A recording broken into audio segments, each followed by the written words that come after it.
매일 아침 우리가 무심코 올라타는 파랑, 초록, 빨강 버스들. 이 당연한 풍경이 사실은 단 하룻밤 만에 서울을 통째로 뒤흔든 거대한 혁명이었다는 사실을 알고 계십니까? 2004년 7월 1일 서울의 아침은 말 그대로 거대한 혼란 그 자체였습니다. 어제까지 타던 버스 번호가 통째로 사라지고 익숙했던 길은 갑자기 미로가 되었습니다. 시민들은 분노했고 정거장은 아수라장이 되었습니다. 하지만 이 깊은 혼돈의 끝에는 전 세계 교통학자들이 깜짝 놀란 대한민국만의 위대한 반전이 숨겨져 있었습니다. 우리 삶을 바꾼 거대한 변화의 전말을 지금부터 하나씩 파헤쳐 보겠습니다.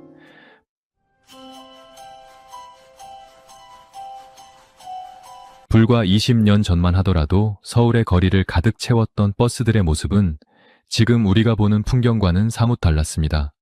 지금은 멀리서 다가오는 버스의 색깔만 봐도 저 버스가 우리 동네로 가는지 혹은 도심을 가로지르는 버스인지 한눈에 알 수 있지만 그 시절은 전혀 그렇지 못했습니다. 대부분의 버스들이 연한 노란색이나 베이지색 바탕에 갈색 혹은 빨간색 줄무늬가 그어진 천편일률적인 모습을 하고 있었기 때문입니다. 시민들은 오로지 버스 앞유리 위에 적힌 작은 숫자에만 모든 것을 의지해서 자신이 탈 차를 찾아야 했습니다. 눈이 침침하신 어르신들이나 서울 지리에 익숙하지 않은 사람들에게 당시의 버스 정류장은 매일 아침 전쟁터나 다름없었습니다. 버 하나를 놓치면 한참을 기다려야 했고 그 번호가 어디로 가는지 알기 위해서는 버스 옆면에 깨알같이 적힌 주요 경유지 목록을 일일이 읽어 내려가야만 했습니다. 이 시기 서울 버스 체계의 가장 큰 문제는 노선이 너무나도 복잡하게 얽혀 있었다는 점입니다. 노선을 짜는 기준이 시민들의 편의보다는 버스 회사들의 이익에 맞춰져 있는 경우가 많았기 때문입니다. 당시 버스 운영은 철저하게 민간 회사들의 자율에 맡겨져 있었습니다.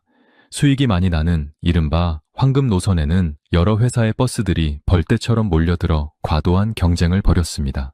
반대로 수익이 나지 않는 소외된 지역이나 외곽 동네는 버스 구경조차 하기 힘들 정도로 배차 간격이 길었습니다. 같은 번호인데도 회사에 따라가는 길이 조금씩 다르거나 정류장 위치가 제각각인 경우도 허다했습니다. 시민들은 자신이 사는 동네의 버스 번호 몇 개를 외우는 것 외에는 서울 전체의 대중교통망을 이해할 수 있는 방법이 사실상 없었습니다. 더욱 심각한 것은 환승이라는 개념 자체가 아예 없었다는 사실입니다. 만약 목적지까지 한 번에 가는 버스가 없다면 시민들은 버스를 갈아탈 때마다 새로 요금을 내야 했습니다. 버스에서 내려서 지하철로 갈아탈 때도 마찬가지였습니다. 지금처럼 교통카드를 단말기에 대기만 하면 자동으로 할인이 적용되는 시스템은 상상조차 할 수 없던 시절이었습니다. 사람들의 주머니에는 늘 현금이나 종이로 된 회수권 혹은 금속으로 된 토큰이 들어있어야 했습니다. 갈아타면 탈수록 교통비 부담은 눈덩이처럼 불어났고 이는 서민들의 가계에 큰 부담이 되었습니다. 자연스럽게 시민들은 최대한 안 갈아타고 한 번에 오래 타는 노선을 선호하게 되었습니다. 이로 인해 버스 노선은 점점 더 길어지고 굴곡이 심해져서 정작 목적지까지 가는 시간은 훨씬 더 오래 걸리는 악순환에 빠지게 되었습니다. 버스 안의 풍경도 지금과는 많이 달랐습니다. 냉방시설이 제대로 갖춰지지 않은 낡은 버스가 많아 여름철이면 찜통 더위 속에서 땀을 흘리며 이동해야 했고 난폭 운전과 불친절은 일상의 한 부분이었습니다. 버스 기사들은 정해진 배차 시간을 맞추기 위해 무리하게 속도를 냈고 이는 잦은 사고로 이어지기도 했습니다. 시민들 사이에서는 버스는 타기 불편하고 위험하며 어쩔 수 없이 이용하는 수단이라는 인식이 팽배해졌습니다. 서울이라는 거대 도시가 현대화되고 있었지만 그 속을 누비는 실핏줄인 버스 체계는 여전히 과거의 낡은 틀에서 벗어나지 못하고 있었던 것입니다. 당시 버스 정류장에는 지금처럼 버스가 몇 분 뒤에 오는지 알려주는 실시간 전광판도 없었습니다. 시민들은 그저 도로 끝을 하염없이 바라보며 저 멀리서 다가오는 버스가 내가 기다리는 번호가 맞는지 눈을 가늘게 뜨고 확인해야 했습니다. 비가 오거나 눈이 오는 날이면 기약 없는 기다림은 더욱 고통스러웠습니다. 안내방송이 제대로 나오지 않는 경우도 많아 승객들은 창밖 풍경을 유심히 살피거나 기사님께 이번 정류장이 어디인지 일일이 물어봐야 했습니다. 특히 길치이거나 서울이 처음인 사람들에게 버스 타기는 공포에 가까운 일이었습니다. 결국 이 모든 불편함은 고스란히 시민들의 몫으로 돌아갔습니다. 출근길 버스 안은 콩나물 시루처럼 꽉 차서 숨쉬기조차 힘들었고 낡은 엔진에서는 매캐한 매연이 끊임없이 뿜어져 나왔습니다. 버스는 점점 더 외면받기 시작했고 여유가 있는 사람들은 무리해서라도 자가용을 구입해 거리로 나왔습니다. 이는 다시 극심한 도로 정체를 유발했고 버스는 더욱 느려지는 결과를 초래했습니다. 서울의 대중교통 체계는 더 이상 손을 쓸 수 없을 정도로 골마 터지기 일보 직전이었습니다. 대한민국 경제성장의 상징이었던 서울이 교통지옥이라는 오명 속에 갇혀버린 셈입니다. 2004년에 대개편이 일어나기 전까지 서울 시민들에게 버스란 그저 참아내야 하는 일상의 고통 중 하나였습니다. 변화를 갈망하는 목소리는 높았지만 그 누구도 그 변화가 어떤 모습일지 예측하지 못했습니다. 모든 것이 똑같아 보였던 그 노란 버스들의 시대가 저물고 새로운 색깔의 시대가 다가오고 있었다는 사실을 말입니다. 2000년대 초반 서울의 교통 상황은 단순히 불편하다는 수준을 넘어 도시 전체가 마비될 수도 있다는 공포가 감돌 정도로 심각했습니다. 아침마다 거리는 거대한 주차장으로 변했고 출퇴근 시간이라는 말은 곧 고통의 시간이라는 말과 똑같았습니다. 당시 서울의 도로는 늘어나는 자동차 숫자를 감당하지 못해 비명을 지르고 있었습니다. 사람들은 조금이라도 더 빨리 가기 위해 무리하게 빚을 내어 자가용을 샀고 이는 다시 도로를 막히게 하는 지독한 악순환으로 이어졌습니다. 서울의 혈관이라 할 수 있는 도로가 꽉 막히자 그 피해는 고스란히 버스를 이용하는 서민들에게 돌아갔습니다. 버스는 가다 서기를 반복하며 도로 위에서 아까운 시간을 허비했고 정해진 시간에 도착하는 것은 아예 불가능에 가까운 일이었습니다. 당시 서울 버스 체계의 가장 큰 문제는 버스 운영 방식이 철저하게 민간 회사들의 수익 구조에만 묶여 있었다는 점입니다. 버스 회사들은 시민들의 편의보다는 당장 한 명의 승객이라도 더 태워 돈을 버는데 혈안이 되어 있었습니다. 이로 인해 이른바 황금 노선이라 불리는 돈 되는 구간에는 수많은 버스 노선이 중복되어 깔렸습니다. 똑같은 길을 여러 회사의 버스들이 때를 지어 다니는 풍경은 흔했습니다. 반대로 승객이 적어 돈이 되지 않는 외곽 지역이나 가난한 동네는 버스 회사들이 노선 설치를 꺼렸습니다. 같은 서울 하늘 아래 살면서도 어떤 동네는 버스가 넘쳐나서 탈이었고 어떤 동네는 버스 한 대를 타기 위해 수십 분을 걸어 나가야 하는 극심한 불평등이 존재했습니다. 수익을 향한 버스 회사들의 과도한 경쟁은 곧바로 도로 위에서의 난폭 운전으로 이어졌습니다. 한 명의 승객이라도 옆 회사 버스보다 먼저 태우기 위해 버스들은 도로 위에서 아찔한 경주를 벌였습니다. 정류장에 승객이 보이면 갑자기 차선을 변경해 급정거를 일삼았고 다른 버스가 들어오지 못하게 길을 막아서는 일도 빈번했습니다. 승객들이 차의 자리에 앉기도 전에 급출발하는 것은 예사였고 빨간불에도 멈추지 않고 달리는 신호 위반은 일상이었습니다. 버스 안의 승객들은 손잡이를 잡고 몸을 지탱하느라 늘 긴장해야 했으며 도로 위의 다른 운전자들에게 버스는 공포의 대상이자 피해야 할 괴물 같은 존재였습니다. 버스 기사들의 근무 환경 또한 붕괴 직전이었습니다. 대부분의 기사는 하루 16시간 이상 운전대를 잡아야 하는 가혹한 노동에 시달렸습니다. 피로가 누적된 상태에서 운전대를 잡다 보니 사고 위험은 항상 도사리고 있었고 이는 고스란히 시민들의 생명과 안전을 위협하는 결과로 나타났습니다. 제대로 된 휴식 시간조차 보장받지 못한 기사들은 날카로워질 수밖에 없었으며 이는 승객들을 향한 불친절과 고성으로 표출되기도 했습니다. 버스 회사들은 경영난을 이유로 차량 관리에 소홀했고 매연을 뿜어내는 낡은 버스들이 서울 시내를 활보하며 대기 오염을 가속화했습니다. 교통수단 사이의 영해가 전혀 이루어지지 않았다는 점도 서울의 교통을 마비시키는 결정적인 원인이었습니다. 지하철망은 점점 촘촘해지고 있었지만 버스 노선은 지하철역과 따로 놀았습니다. 지하철역 바로 앞까지 버스가 연결되지 않아 사람들은 긴 거리를 걸어야 했고 버스에서 내려 지하철로 갈아탈 때마다 새로 요금을 내야 하는 이중 부담을 안고 있었습니다. 당시 서울 시민들이 1년 동안 교통 혼잡으로 인해 길바닥에 버리는 돈을 계산해 보니 무려 수조 원에 달한다는 통계가 나올 정도였습니다.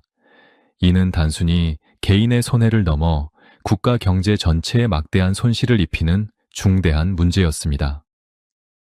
시민들의 불만은 폭발 직전까지 차올랐습니다.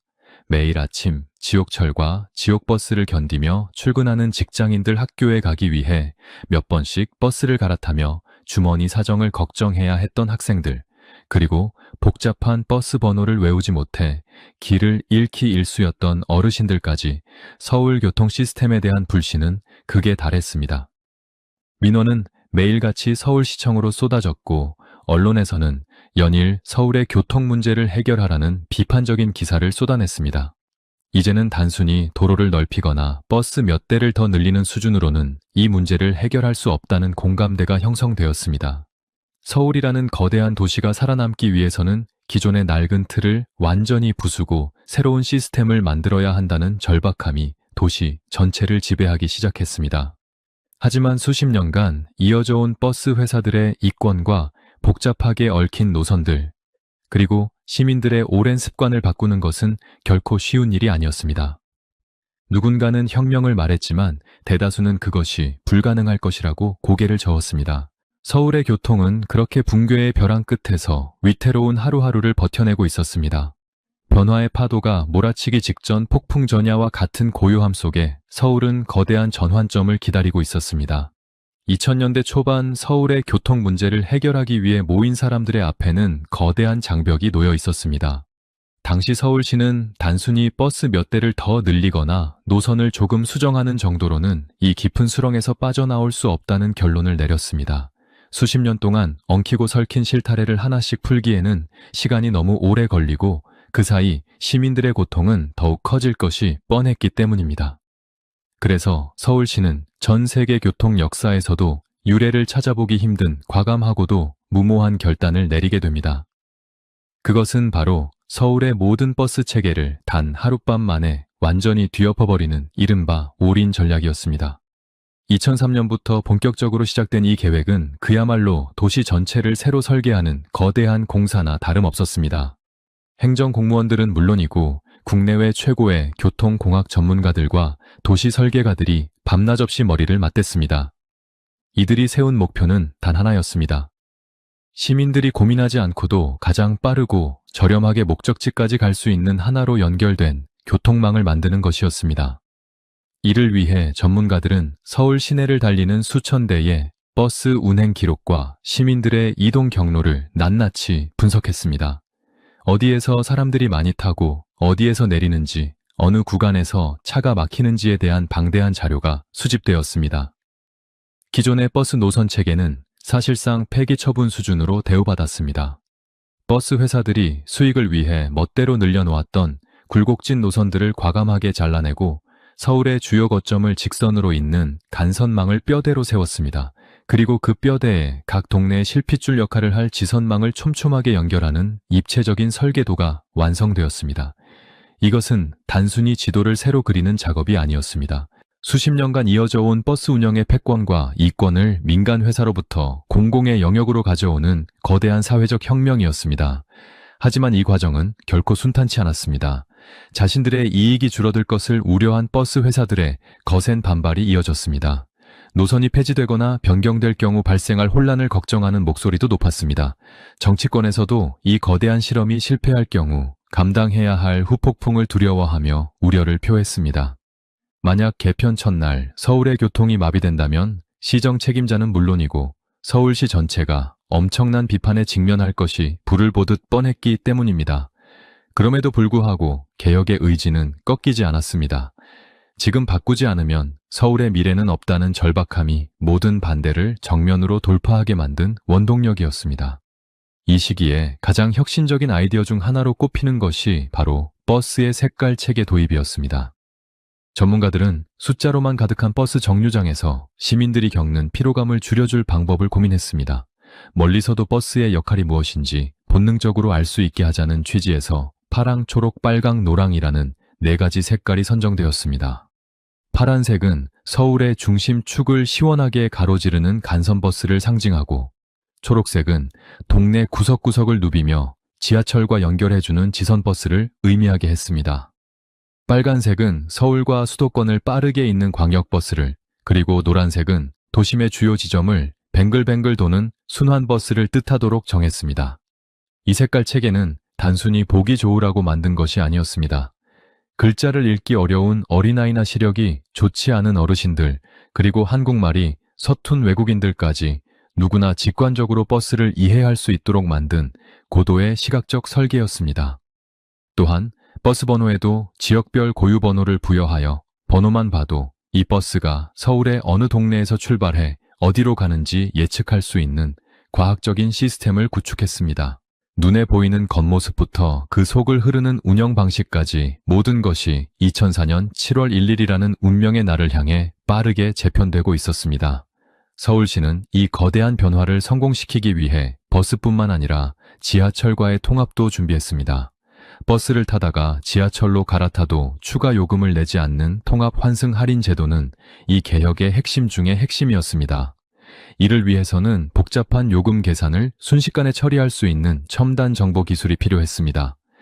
수만 개의 단말기를 새로 설치하고 이를 하나로 묶는 거대한 네트워크망을 까는 작업이 동시에 진행되었습니다. 이는 단순한 교통 개편을 넘어 대한민국이 정보기술 강국으로 도약하는 중요한 계기가 되기도 했습니다. 개편 날짜가 다가올수록 서울시청의 긴장감은 극에 달했습니다. 수천 명의 인력이 동원되어 정류장의 표지판을 새로 갈고 버스의 도색을 바꾸는 작업이 서울 전역에서 동시다발적으로 일어났습니다. 시민들에게 새로운 체계를 알리기 위한 대대적인 홍보 활동도 펼쳐졌습니다. 하지만 수십 년간 익숙했던 모든 것이 사라지고 새로운 세상이 열린다는 소식에 시민들은 기대보다는 걱정이 앞섰습니다.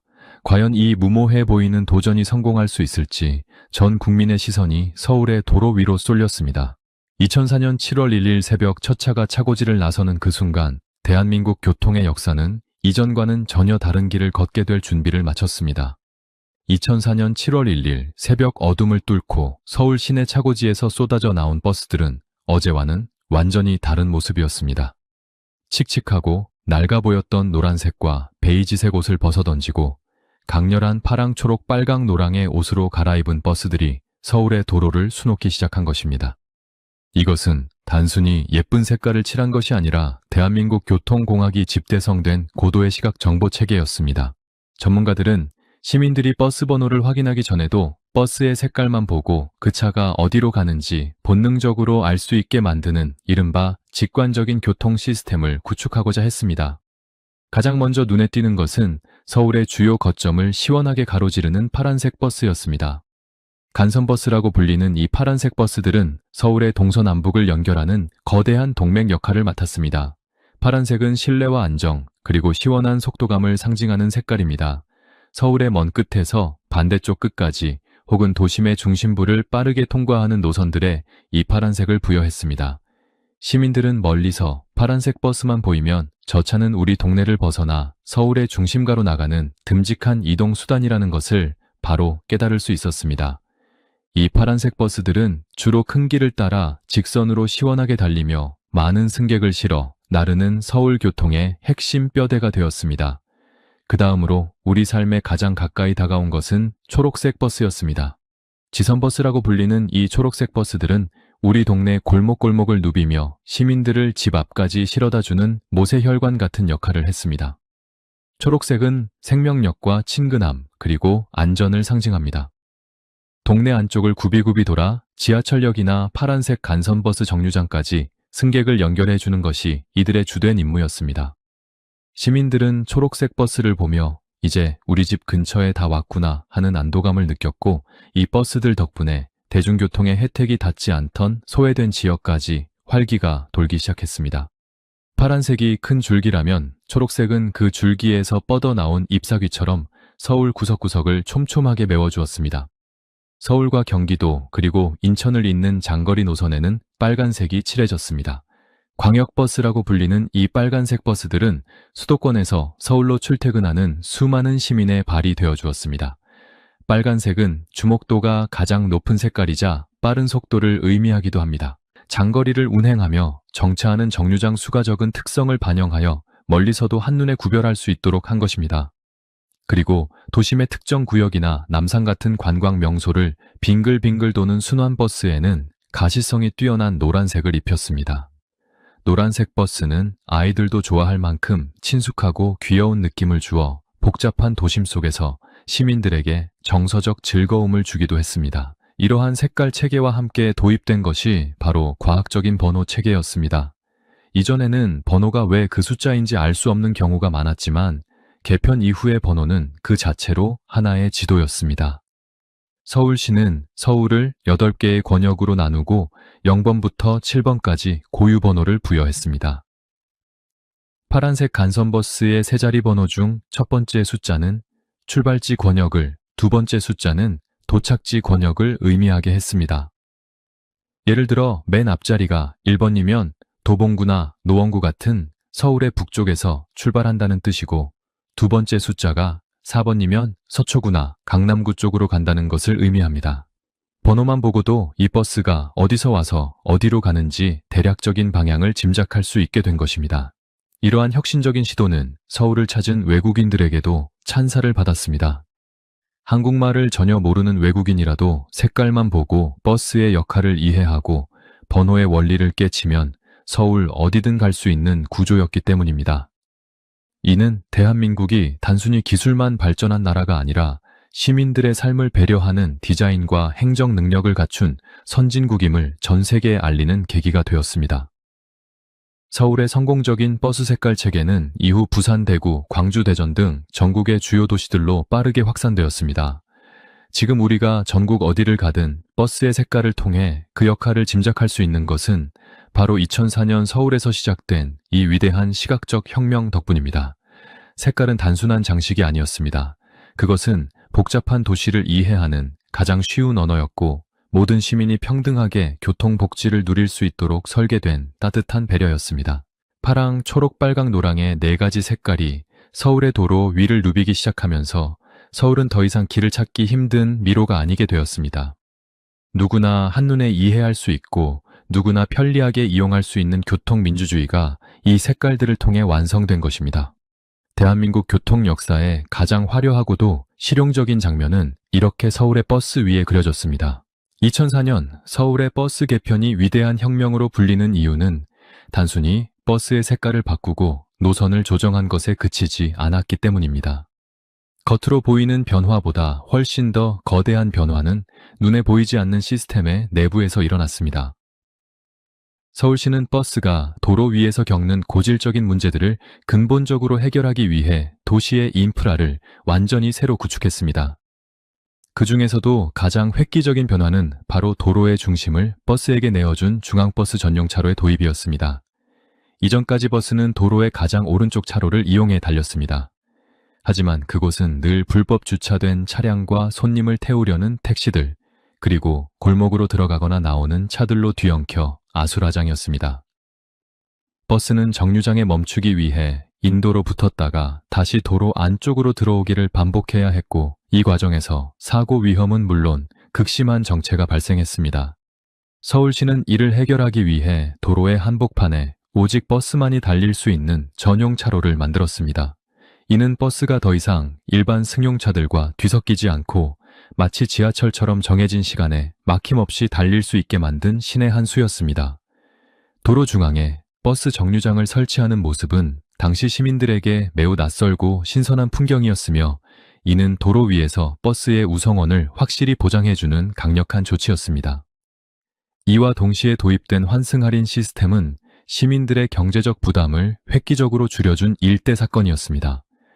과거에는 버스를 갈아탈 때마다 혹은 버스에서 내려 지하철로 갈아탈 때마다 요금을 새로 내야 했습니다. 하지만 개편 이후 서울시는 거리에 따라 요금을 매기는 거리 비례제와 함께 환승 할인을 정역 도입했습니다. 버스와 지하철을 몇 번을 갈아타든 이동한 전체 거리만큼만 요금을 내면 되는 이 시스템은 서민들에게 그야말로 가뭄의 단비 같은 소식이었습니다. 이제 시민들은 요금 걱정 없이 목적지까지 가장 빠른 경로를 선택할 수 있게 되었고, 이는 대중교통 이용률을 비약적으로 높이는 결정적인 계기가 되었습니다. 이 모든 복잡한 요금 계산과 환승 정보를 순식간에 처리할 수 있었던 것은 첨단 교통카드 시스템의 통합 덕분이었습니다. 이전에도 교통카드가 있긴 했지만 버스 회사마다 혹은 지하철과 호환이 되지 않아 불편함이 많았습니다. 서울시는 이를 하나로 묶는 스마트카드 시스템을 구축하여 카드 한 장만 대면 모든 교통수단을 자유롭게 이용할 수 있게 만들었습니다. 버스를 타고 내릴 때 단말기에 카드를 태그하는 행위는 이제 우리의 일상이 되었지만 당시에는 정보기술과 교통행정이 결합하여 만들어낸 세계 최고의 첨단 시스템이었습니다. 실시간으로 수집되는 이 방대한 데이터는 서울의 교통 흐름을 분석하고 노선을 개선하는 귀중한 자산이 되었습니다. 또한 버스 운행의 불확실성을 완전히 제거한 실시간 운행 정보 시스템의 도입도 빼놓을 수 없습니다. 과거에는 버스가 언제 올지 몰라 하염없이 정류장에서 도로 끝을 바라봐야 했지만 이제는 버스 관리 시스템을 통해 모든 버스의 위치가 실시간으로 파악되기 시작했습니다. 버스 안에 설치된 위성 항법 장치를 통해 수집된 정보는 정류장에 설치된 도착 안내 전광판으로 전달되었습니다. 시민들은 이제 몇 분 뒤면 버스가 도착하는지 정확히 알고 기다릴 수 있게 되었으며 이는 대중교통에 대한 신뢰도를 엄청나게 끌어올렸습니다. 보이지 않는 곳에서 버스의 간격을 조정하고 운행 상태를 감시하는 거대한 관제센터는 서울교통의 두뇌 역할을 수행하며 시스템 혁명을 뒷받침했습니다. 정류장의 풍경 또한 몰라보게 달라졌습니다. 단순히 기둥 하나 서 있던 낡은 정류장들은 비바람을 피할 수 있는 쾌적한 쉼터로 변신했습니다. 정류장에는 상세한 노선도와 함께 주변 지도가 비치되었고 밤에도 밝게 빛나는 조명이 설치되어 시민들의 안전을 지켜주었습니다. 장애인이나 노약자들이 계단 없이 편하게 오르내릴 수 있는 저상버스의 도입도 이 시기부터 본격적으로 논의되고 확대되었습니다.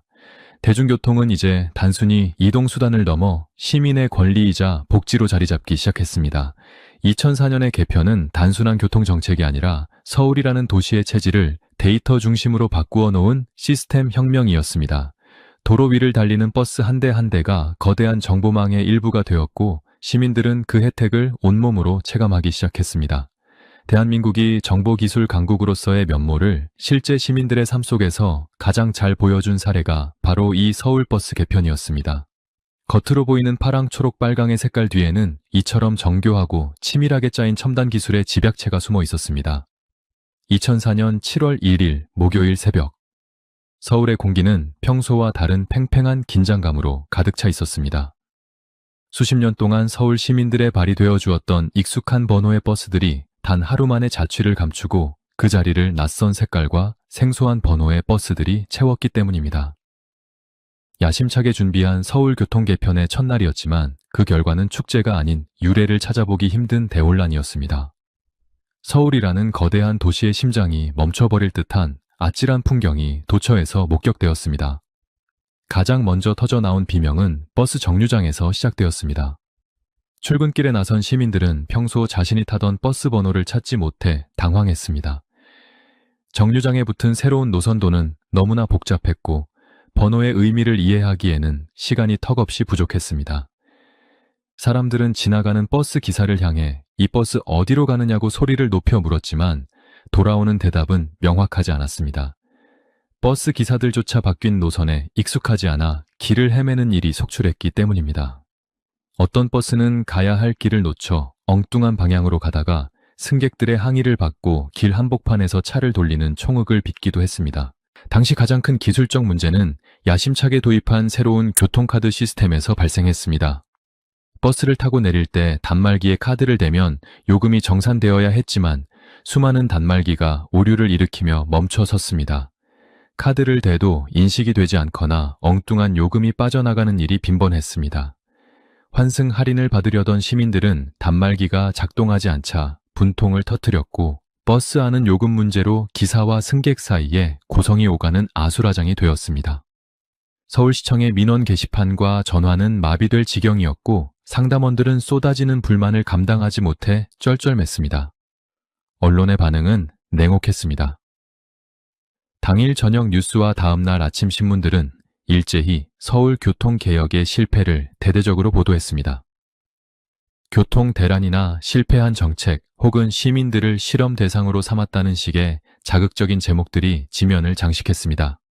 전문가들은 준비가 부족한 상태에서 너무 서둘러 전면 개편을 단행했다며 비판의 수위를 높였습니다. 정치권에서도 이 문제를 정면으로 다루기 시작했습니다. 당시 서울시장이었던 이명박 시장은 사방에서 쏟아지는 비난의 화살을 온몸으로 받아내야 했습니다. 정책을 추진했던 공무원들은 밤을 지사으며 쏟아지는 오류를 수정하기 위해 고군분투했지만 성난 민심은 쉽게 가라앉지 않았습니다. 특히 중앙버스 전용 차로는 개편 초기에 큰 골칫덩이였습니다. 도로 중앙에 버스 정류장이 생기면서 일반 차들이 좌회전하거나 유턴하는 방식이 완전히 바뀌었기 때문입니다. 이를 알지 못한 자가용 운전자들이 우왕좌왕하면서 도로는 거대한 주차장으로 변해버렸습니다. 버스를 빠르게 가게 하겠다는 취지는 좋았지만 그 대가로 도심 전체가 극심한 정체에 시달리는 역설적인 상황이 벌어진 것입니다. 시민들 사이에서는 예전 방식이 훨씬 나았다거나 다시 예전으로 돌아가야 한다는 여론이 들끓었습니다. 하지만 이러한 혼란 속에서도 서울시는 물러서지 않았습니다. 개편 첫날의 혼란은 새로운 시스템으로 넘어가는 과정에서 반드시 겪어야 할 성장통이라고 판단했기 때문입니다. 시청 관계자들은 정류장마다 배치되어 시민들에게 노선을 안내했고 시스템 오류를 잡기 위해 현장에서 구슬땀을 흘렸습니다. 비판 여론이 거셌지만 서울시는 데이터가 주는 확신을 믿었습니다. 노선이 단순화되고 환승체계가 자리를 잡으면 결국 시민들에게 이득이 돌아갈 것이라는 과학적인 근거가 있었기 때문입니다. 개편 첫날부터 며칠 동안 서울은 그야말로 거대한 실험실이나 다름없었습니다. 수백만 명의 시민이 동시에 새로운 규칙에 적응해야 했고 그 과정에서 발생하는 비용과 고통은 고스란히 시민들의 몫이었습니다. 하지만 이 혼돈의 시간은 역설적으로 대한민국이 얼마나 역동적인 나라인지를 보여주는 장면이기도 했습니다. 세계 어느 대도시에서도 감히 시도하지 못한 전면적인 개편을 단행했고 그 과정에서 발생하는 수많은 문제를 실시간으로 수정하며 앞으로 나아갔기 때문입니다. 비록 시작은 매끄럽지 못했고 수많은 비난 속에 출발한 혁명이었지만 2004년 7월의 대혼란은 더 나은 미래를 향한 피할 수 없는 진통이었습니다. 정류장에서 길을 묻던 시민들의 당혹스러운 표정과 도로 위를 헤매던 빨강 파랑 버스들의 모습은 이제 전설적인 기록으로 남았습니다. 서울이라는 도시가 한 단계 더 높은 수준의 문명도시로 도약하기 위해 치러야 했던 값비싼 대가였습니다. 그 아수라장 같았던 첫날의 기억이 옅어질 무렵 서울은 조금씩 아주 조금씩 새로운 질서에 적응하고 있었습니다. 2004년에 뜨거웠던 여름이 지나고 찬바람이 불기 시작한 그해 10월경 서울의 거리에는 놀라운 변화가 찾아왔습니다. 개편 첫날에 그 소란스러웠던 풍경은 간데없고 시민들의 일상에는 새로운 질서가 깊숙이 자리를 잡았습니다. 처음에는 낯설기만 했던 파랑, 초록, 빨강의 버스 색깔은 이제 서울 시민들에게 가장 친숙한 길잡이가 되었습니다. 사람들은 더 이상 정류장에서 버스 번호를 확인하기 위해 눈을 가늘게 뜨지 않아도 되었습니다. 멀리서 다가오는 색깔만 보고도 자신이 타야 할 차인지 아닌지를 본능적으로 판별하게 된 것입니다. 불과 3개월 만에 서울은 거대한 혼란을 딛고 세계가 주목하는 최첨단 교통도시로 탈바꿈하고 있었습니다. 가장 먼저 시민들이 몸으로 느낀 변화는 바로 지갑의 무게였습니다. 개편 전에는 버스를 한번 갈아탈 때마다 새로 요금을 내야 했기에 서민들에게 교통비는 무시할 수 없는 큰 부담이었습니다. 하지만 새롭게 정착된 통합 환승 할인 제도는 시민들의 생활비를 획기적으로 줄여주었습니다. 버스에서 내려 지하철로 갈아탈 때 단말기에서 흘러나오는 환승입니다 라는 안내 음성은 시민들에게 가장 반가운 소리가 되었습니다. 조사 결과에 따르면 개편 이후 서울 시민일 인당 월 평균 10,000원 이상의 교통비 절감 효과가 나타났습니다. 이는 단순히 수치상의 이득을 넘어 시민들이 더 자유롭게 서울 전역을 이동할 수 있는 권리를 보장해 준 것이나 다름없었습니다. 도로 위에서의 시간도 눈에 띄게 단축되었습니다. 중앙버스 전용 차로가 자리를 잡으면서 버스의 운행 속도가 비약적으로 향상되었기 때문입니다. 이전까지 버스는 가다 서기를 반복하며 도로의 가장자리에서 애를 먹었지만 이제는 도로 한가운데를 막힘없이 달리는 지하철 같은 존재가 되었습니다. 주요 간선 도로의 버스 속도는 개편 전보다 평균 30% 이상 빨라졌습니다. 특히 출퇴근 시간에 버스를 이용하는 직장인들은 정해진 시간에 회사에 도착할 수 있다는 확신을 갖게 되었습니다. 버스가 정해진 배차 강역을 지키기 시작하자 정류장에서 하염없이 기다리던 시민들의 짜증도 사라졌습니다. 실시간 도착 안내 시스템은 이제 일상이 되었고, 사람들은 자신의 시간을 훨씬 더 효율적으로 사용할 수 있게 되었습니다. 버스 안의 풍경도 몰라보게 평화로워졌습니다. 버스 회사들이 수익을 나누는 중공영제가 시행되면서 기사님들이 더 이상 승객 한 명을 더 태우기 위해 위험한 경주를 벌일 필요가 없어졌기 때문입니다. 무리한 앞지르기나 급정거가 줄어들면서 버스 안의 승객들은 자리에 앉아 편안하게 책을 읽거나 눈을 붙일 수 있게 되었습니다. 기사님들의 근무 환경도 개선되었습니다. 정해진 휴식 시간이 보장되고 안정적인 급여가 지급되면서 승객들을 대하는 태도에 여유가 생겼습니다. 불친절과 고성이 오가던 버스는 이제 시민들이 편안하게 휴식을 취하며 이동하는 진정한 공공재로 거듭났습니다. 이러한 서울의 변화는 곧 전 세계의 주목을 받았습니다. 영국의 런던이나 미국의 뉴욕 같은 유수의 대도시 전문가들이 서울의 교통 시스템을 배우기 위해 직접 한국을 찾기 시작했습니다. 하룻밤 만에 수천 개의 노선을 바꾸고 첨단 기술을 접목해 환승 시스템을 성공시킨 사례는 교통공학계에서 기적으로 불렸습니다. 특히 정보기술을 활용한 실시간 버스 관리 체계와 교통카드 통합 시스템은 전 세계 대중교통의 표준 모델로 평가받았습니다. 대한민국 서울의 버스 시스템이 해외로 수출되는 쾌거를 이루기도 했습니다. 시민들은 우리 손으로 만든 이 시스템이 세계 최고라는 사실에 큰 자부심을 느끼기 시작했습니다. 개편 초기에 쏟아졌던 그 수많은 비판과 우려의 목소리는 어느새 칭찬과 격려로 바뀌어 있었습니다. 언론들도 앞다투어 서울교통개혁의 성공 사례를 보도하며 행정혁신의 대표적인 본보기로 추켜세웠습니다. 시민들은 이제 더 이상 버스를 불편하고 위험한 이동수단으로 생각하지 않았습니다. 오히려 자가용보다 버스를 이용하는 것이 더 빠르고 편리하다는 인식이 퍼지기 시작했습니다. 실제로 개편 3개월 만에 버스 이용객 수는 전년 대비 10% 이상 증가했고, 이는 도로 위에 자가용 수를 줄여 대기 오염을 완화하는 부수적인 효과까지 가져왔습니다. 서울의 성공은 곧바로 전국으로 퍼져나갔습니다. 서울의 색깔 체계와 환승 시스템을 지켜본 다른 지방 자치단체들도 자신들의 도시 사정에 맞춰 시스템을 도입하기 시작했습니다. 대한민국 어디를 가든 파랑 초록 버스를 볼 수 있게 된 근본적인 원동력이 바로 이때 완성된 것입니다. 비록 시작은 험난했고 대혼란이라는 홍역을 치렀지만 그 진통 끝에 얻은 결과물은 너무나도 달콤했습니다. 서울 시민들은 이제 자신들이 누리는 이 당연한 편리함이 사실은 엄청난 용기와 치밀한 계획, 그리고 시민들의 인내가 만들어낸 위대한 합작품이라는 사실을 깨닫기 시작했습니다. 2004년 10월 서울의 도로는 그 어느 때보다 활기차고 질서정연하게 흐르고 있었습니다. 2004년에 대변혁이 일어난 지도 어느덧 20년이라는 긴 세월이 흘렀습니다. 강산이 2번이나 변한다는 시간 속에서 당시의 혼란과 진통은 이제 희미한 옛 기억 속으로 사라졌습니다. 하지만 그날의 혁명이 남긴 유산은 지금 이 순간에도 우리 삶의 가장 깊숙한 곳에서 숨쉬고 있습니다. 우리가 아침에 눈을 떠 집을 나서고 학교나 직장으로 향하며 무심코 올라타는 버스들은 이제 단순한 이동수단을 넘어 대한민국이라는 국가의 품격과 효율성을 상징하는 거대한 시스템이 되었습니다. 파랑, 초록, 빨강으로 나뉜 버스의 색깔 체계는 이제 서울을 넘어 전국 어디를 가도 만날 수 있는 대한민국의 표준이 되었습니다.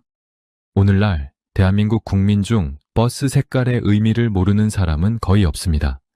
파란색 버스를 보면 도심을 가로지르는 긴 여정을 떠올리고, 초록색 버스를 보면 우리 동네 구석구석을 연결해주는 친근함을 느낍니다.